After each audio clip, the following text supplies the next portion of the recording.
ইনশাআল্লাহর বরকত। আজকাল তওবা, দোয়া এবং বিনয় একেবারে বিদায় হয়ে গেছে।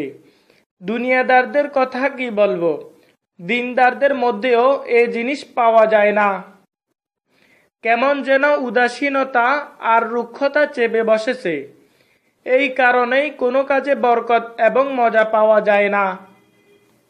অথচ তওবা এবং দোয়া এই দুইটি জিনিস বিপদ এবং মুসিবতের মোকাবেলায় ঢাল এবং অস্ত্রের কাজ দেয়।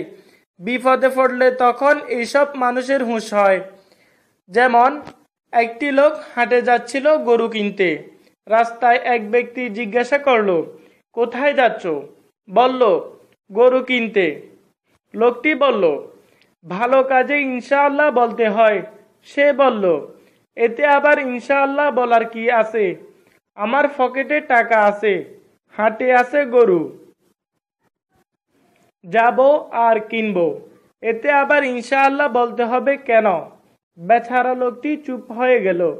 অতঃপর হাটে গিয়ে সে একটি গরু পছন্দ করলো। দরদাম ঠিক করে টাকার জন্য পকেটে হাত দিল।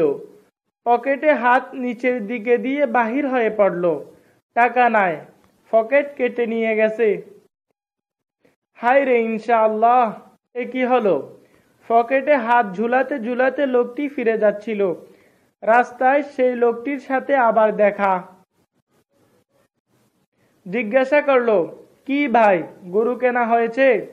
বলল, কি আর বলবো ইনশাআল্লাহ। কেন, কি হয়েছে? হাটে গেলাম ইনশাআল্লাহ। তারপর গরু পছন্দ করলাম ইনশাআল্লাহ, দাম দর ঠিক হলো ইনশাআল্লাহ, টাকার জন্য পকেটে হাত দিয়েছি ইনশাআল্লাহ, কিন্তু পকেট মার কেটে নিয়ে গেছে ইনশাআল্লাহ। গরু কেনা হয়নি ইনশাআল্লাহ, বাড়ি ফিরে যাচ্ছি ইনশাআল্লাহ। এভাবে হাত ধুলাতে ধুলাতে এবং ইনশাআল্লাহ বলতে বলতে লোকটি বাড়ি ফিরে গেল। কিন্তু এখন ইনশাআল্লাহ বলে কি হবে? আগেই বলা উচিত ছিল।